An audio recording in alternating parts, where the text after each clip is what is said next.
Now turn to part 1. You will hear a conversation between an agent from City House Services and a customer who wants to have her house cleaned. First, you have some time to look at questions 1 to 4.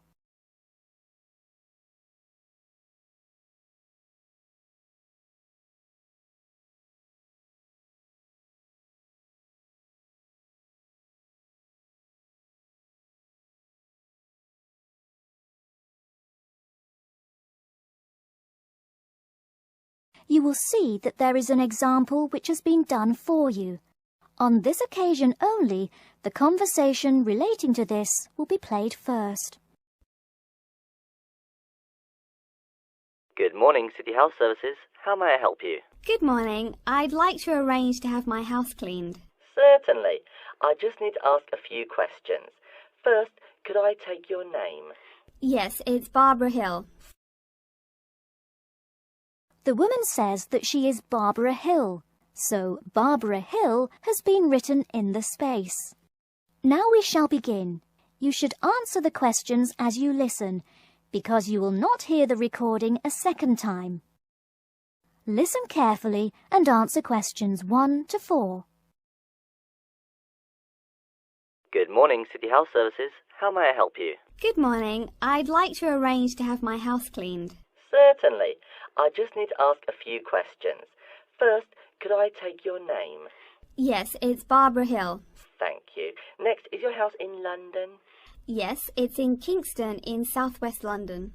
Okay, southwest London and, what's the postcode? SW105. And what is the square footage and what rooms will be cleaning? The whole house is 268 square feet, and there is no need to clean all the rooms. I only want to have my bedrooms cleaned. Okay. How many bedrooms does the house have?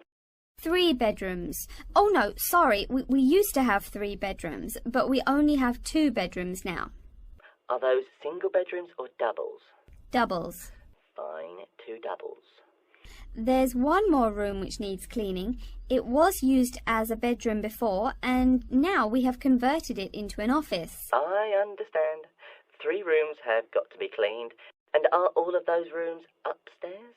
Yes. Then downstairs we have a kitchen diner, conservatory and lounge. The kitchen diner is quite large and has the usual equipment: cooker with oven, refrigerator, cupboards and worktops. The conservatory has a lot of plants, but there's no need to take care of them. The lounge has a leather 3-piece suite and a large coffee table. Thank you.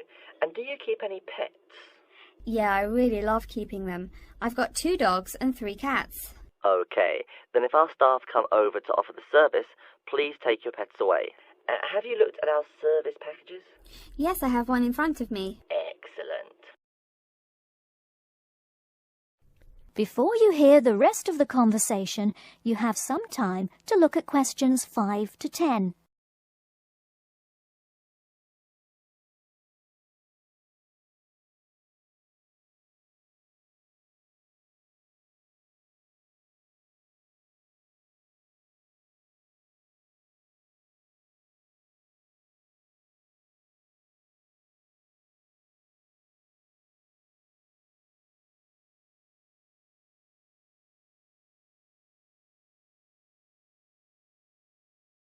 Now listen and answer questions 5 to 10. Any extra services you need?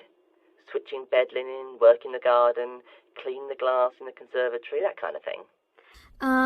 No. Actually, replacing the bed linen, yeah, that would be good. No problem. I'll just make a note of that. How about curtains, mats and carpets? What would you like us to do with those items? The curtains. I'll have to think about that. I think we should have the carpets cleaned really well every quarter. Mats can just be done with the laundry. Of course. How about clothes? We can have our staff wash and iron them, or we can have them taken to a dry cleaner. Washing and ironing. No, just ironing. That'll be okay. Okay, fine. I know quite a bit about what you want now. I should let you know that we're located on 12 Amy's Road. That's Amyes. and we work on from Monday to Sunday except Tuesday and Wednesday. Could you let me know when is convenient for you? Next Friday. No. Oh, that's no good. My son invites his friends over in the afternoon that day. Perhaps next Thursday or next Saturday? Let me check. Okay, next Thursday. When is it convenient for us to come over and provide the service? Is it okay if we come in the morning? Or we may come in the afternoon. It depends on your schedule. I'm okay with any time. Just give me a call to let me know you're coming before you arrive. Sure we will. By the way, how long will it take for the service?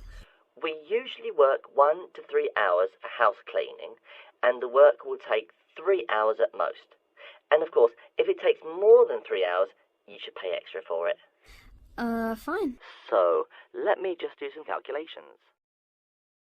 That is the end of Part 1.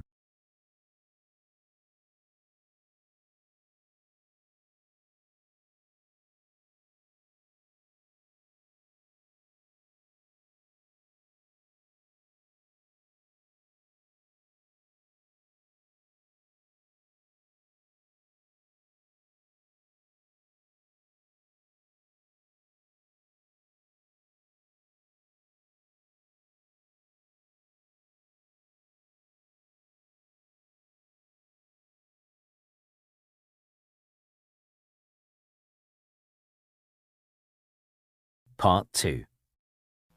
You'll hear a talk by a security worker from Sydney Airport who is introducing the day-to-day operations of the Australian Quarantine Service. First, you have some time to look at questions 11 to 17.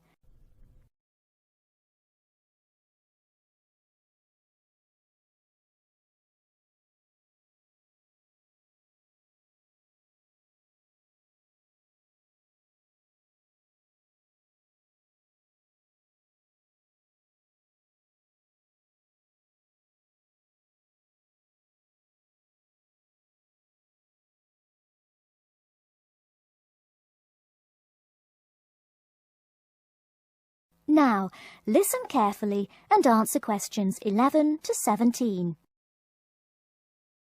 Hi everyone and welcome to Sydney Airport. Today I'll be giving you the inside information on the day-to-day operations of the Australian Quarantine Service here. We hope to provide you with a better understanding of why such heavy security regulations are necessary by educating you on how we operate and why we do the things we do. We're not here to try to persuade you to fly through Sydney Airport, though we hope you'll find your experience relatively stress-free and comfortable. First things first, our personnel. Can anyone guess how many people work at Sydney Airport? We have 200 alone working in Terminal 2, so can you guess how many in the whole airport? I heard someone say 360. That's getting closer. What? Did someone say 2,000? That's way too high. Sydney Airport actually employs 440 people. A lot, right? And about half of those employees work in security-related matters. Moving on to our not-so-human employees, let's come and see our favourite pooch, Milton. Milton is our best drug-sniffing dog on the force. He's friendly to most people. You can even come pet him at the end of our tour.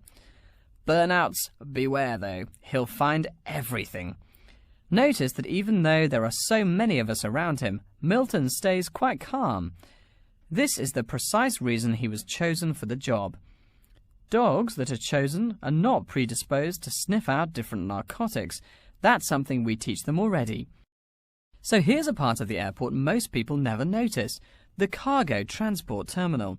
This is where packages are shipped to and from. Normally, we ship around 4,400 packages per month. In this airport alone, over 52,000 packages were shipped in and out over the past year. We ship to and from 170 different countries. Not bad, eh? Probably it will go up to over 72,000 packages this year. And despite over 100 flights in and out of here daily, the number of lost or delayed packages is impressively low. If you send your package through here, rest assured we'll get it where it's going. Let's move on to the area most of us are familiar with, the passenger terminals.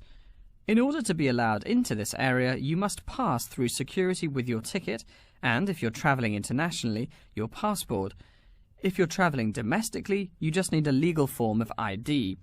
If you don't have those, you will not be allowed to pass through security and board your flight.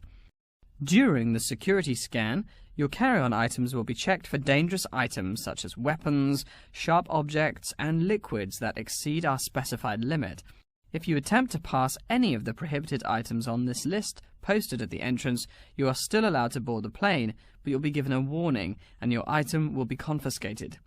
Don't worry, we will not arrest you for having too much shampoo in your bag or anything like that. We also search your carry-ons and parcels for any perishable items. We prohibit the transportation of local vegetation and prohibit parcels containing any insects in them. You may or may not have learnt about this in biology class, but when some plants are introduced to a new environment, they spread wildly and wipe out the current species around it. It is important to control the introduction of new plants into an ecosystem, so we must prohibit the transport of any fertile seeds. So what happens to parcels containing possibly suspicious items? It's of course something we do not take lightly here. If an object passes through the scanner that appears suspicious in any way, it is separated out for manual search by a member of our trained security personnel. If an illegal plant or simple sharp object like a pocket knife is found, it is simply disposed of in our biohazard waste containers, and the package itself is returned to the sender, or passenger if it is for a passenger flight.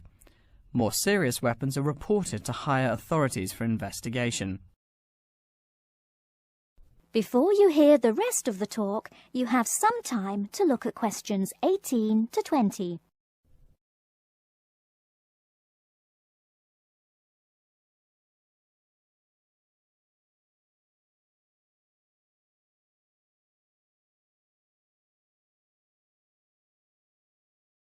Now listen and answer questions 18 to 20.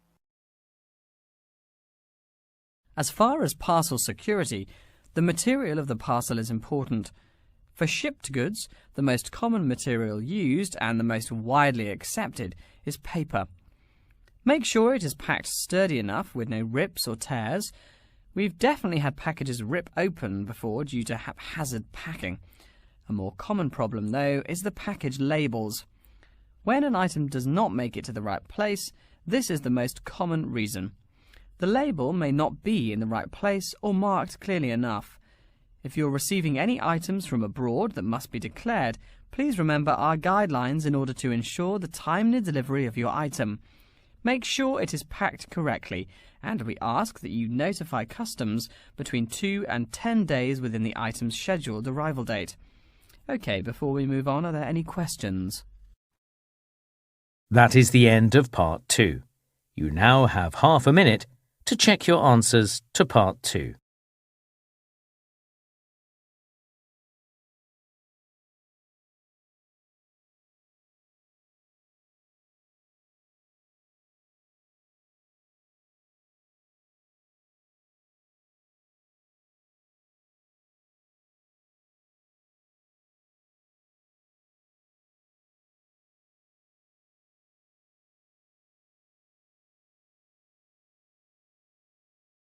Part 3. You will hear a librarian called Adam Smith talking to the students about how to use the facilities in the library. First, you have some time to look at questions 21 to 26.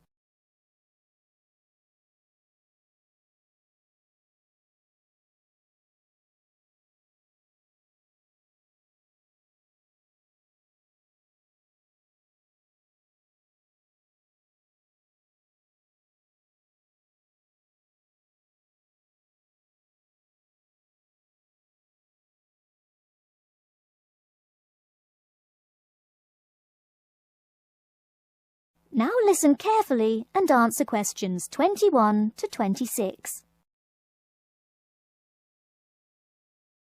Welcome.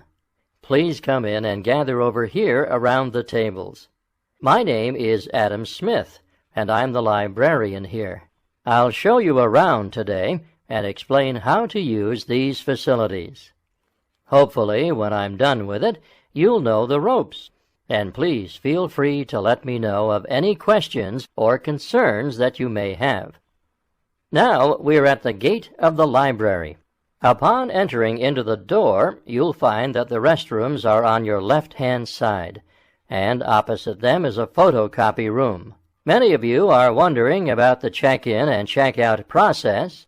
What you have to do is go to the circulation desk, which is to the east of the photocopy room. The reading room is a really large area in the center of the library, just to the north of the circulation desk. I'm sure you won't miss it. If you're here to do research, this is where you should bring books to look through. However, if you're here to do any group projects or other interactive activities, I advise you to use one of the study rooms, which are just to the east of the reading room. Moving on to the southeast corner, we have the periodicals section, just next to the study rooms. We have a collection of different newspapers and magazines in this section. You can get last week's weather reports, or all the top stories 5 years ago. Our periodicals can be traced back 20 years to the time when our school library was built. Our first question. Yes. Can we check out magazines from the library? I'm sorry, but you cannot take any periodicals out of the library. You're welcome to read them for as long as you want while you're here, but you cannot check them out. I wonder if there is any place where we can get some food in the library. Do we have a store here? Of course. The Food Service Center is just meters away from the study rooms. It's on the northeast corner as you look at the map. The Food Service Center offers different kinds of snacks, though it's not big. Well, moving on along to the west, you will find the Video Resource Center on your right hand. We have educational videos and documentaries, as well as major motion pictures. We ask that you pay attention to the tag on the video that you pick up, as many of our documentaries are for on-site viewing only and may not be taken out of the library. To the west of the Video Resource Center is our satellite TV station. Here we stream the news from Channel 19 for most of the day. How many channels does it have? It does have nearly 200 channels, but we generally will give top priority to channels with some big events, like presidential addresses or other breaking news. During the coverage of the presidential debate, students will take a break from studying and flock to watch it. Last, but perhaps most important, is the inquiry desk. It's just on the left-hand side when you walk into the library, so it's impossible to miss it. If you have any questions about how to use equipment or where to find something, come and ask the assistant. Don't be shy, because that's what they're here for. Before you hear the rest of the talk, you have some time to look at questions 27 to 30.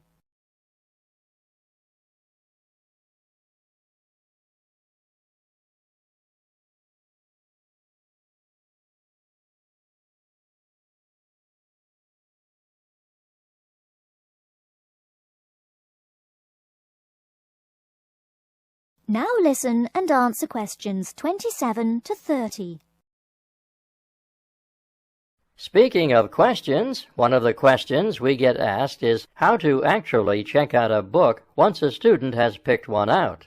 If it's a fiction or non-fiction book, look for the pink and yellow checkout card inside the back cover of the book. You can also find information about the book on these cards, including its publishing date, genre, ISBN, and a log of dates it's been checked out before. Present this card to me or any library assistant, and we'll stamp it, and then the book can be kept for 3 weeks. You can find general information on a field of study by using one of our subject guides. We have them on paper here, but any of our computers will allow you to search within fields as well. What if the library doesn't have a resource we're looking for? Great question. I'm going to address that.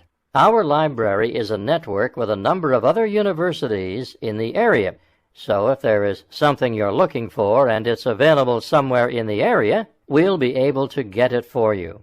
However, there are universities which are not part of the network, so we do not share resources with them. If you want more information about the library and its resources, you'll find it in a labeled blue folder on my desk in the Enquiry section. Okay, so that's a lot of information all at once, and I don't expect you to remember it all.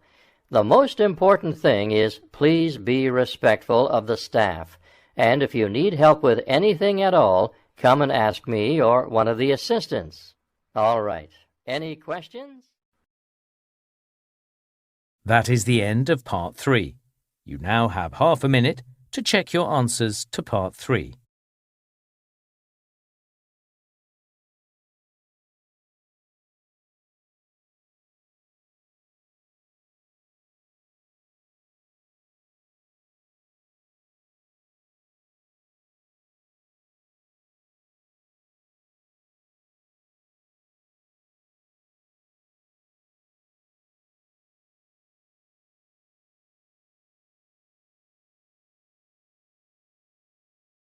Listening, Part 4. You will hear a lecture about Crocodylus niloticus and its living habits. First, you have some time to look at questions 31 to 40.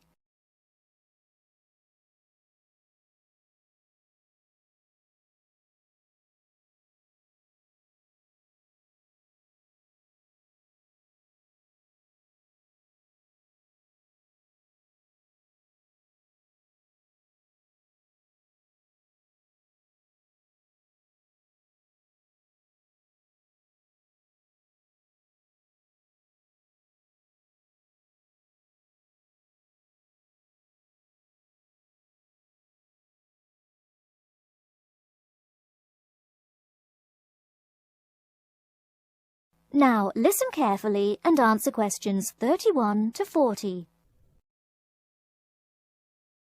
Good morning. Today we will continue our study of Crocodylus niloticus by talking about its living habits. We've already discussed the evolutionary attributes that set it apart from its crocodile relatives. Does everyone remember that? Yes, it has an extremely narrow snout and 3 or 4 rows of protective scales on its back, as compared to 2 rows on other members of the Crocodylus genus.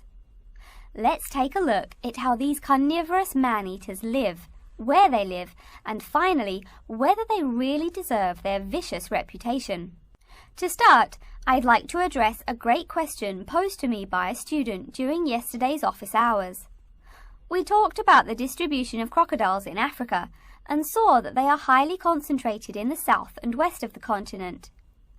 This student noticed that on the map displaying the distribution of crocodiles across Africa, there were no crocodiles in the northern region, and found no mention in the literature of the existence of crocodiles in the north of Africa. Why might there be no crocodiles in North Africa? Let's save this question for later in the lecture. To find out more about the social habits of the African crocodile, one researcher named Tara Shine of the University of Ulster in Northern Ireland conducted a survey of the wetlands in Mauritania and received reports of 46 crocodiles living in one group, or float as we say when referring to crocodiles, though the usual number is a little less than half of that. In general, crocodiles are more highly concentrated in wet subtropical environments near bodies of water and rich vegetation. While South American crocodiles thrive in cool rainforests, the African crocodile is more equipped for heat. Though they can survive at the hot temperatures found in some deserts, they are not equipped to handle dry climates and thus cannot survive in places like the Sahara Desert of North Africa. As cold-blooded animals, crocodiles' core temperatures fluctuate from the average of 38 degrees Celsius as external conditions change. Thus, they need to avoid extreme temperatures. Others live an underwater life, keeping a body temperature close to that of the water. As their own unique method of regulating their body temperatures, some African crocodiles have made dens by digging holes in the ground to provide themselves with a cool, dark place to retreat from the hot African sun. Speaking of the hot African sun, let's go back to the question asked at the beginning of the lecture. We know that there used to be crocodiles in northern Africa, yet today there are none. What are some possible explanations for this? Some students have suggested that the African crocodile has evolved from a desert creature into a wetland creature, thus causing them to migrate south for more appropriate conditions. Others presume that the crocodile was hunted out of northern Africa by a fiercer predator. While these are intelligent guesses, the real story is a little bit different. The key to this migration is that the Sahara Desert did not always cover the north of Africa. About 8,000 years ago, the land was fertile wetlands, perfect for breeding crocodiles. Over time, though, the area dried out and the wetland slowly turned to desert, leading the African crocodile to migrate south to the marshlands they call home today. Some crocodiles did, however, adapt to living in dry conditions. In Mauritania, some crocodiles have learned to survive in an area where they can go up to 8 months with no water, by spending the driest of times in what's called a torpor, or short period of hibernation. To utilize every bit of rainfall, these desert crocodiles dig underground caves that collect runoff, thus staying cool and hydrated. During the mating period in November and December, males attract females to their viciously protected territory through a number of behaviors that range from snapping their jaws all the way to sending infrasonic pulses through the water. Afterwards, the female digs a hole up to 60 centimeters in depth to store the eggs for an 80-day incubation period. The female protects these eggs during the period, and sometimes even helps crack the eggs with her snout at the end. These teeth-gnashing carnivores are softer than we think. Although these vicious creatures have attacked humans on a few occasions, the residents are not afraid of them. In fact, they show a great deal of reverence towards these wondrous creatures. Some say that crocodiles bring water to their habitat, so if they leave, they will bring the water with them. Obviously, this is not true, but it demonstrates the admiration the inhabiting people have for crocodiles.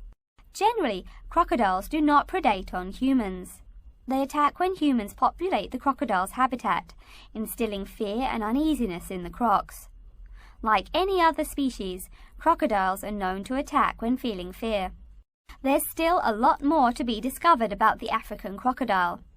Researchers want to know more about the population size, how many crocodiles inhabit Africa in all, how they form separate floats, etc. There is still also much to learn about migration patterns and relations to other populations of crocodiles now found in other parts of the world. Next time, we'll examine a few specific case studies of crocodile populations in southern Africa.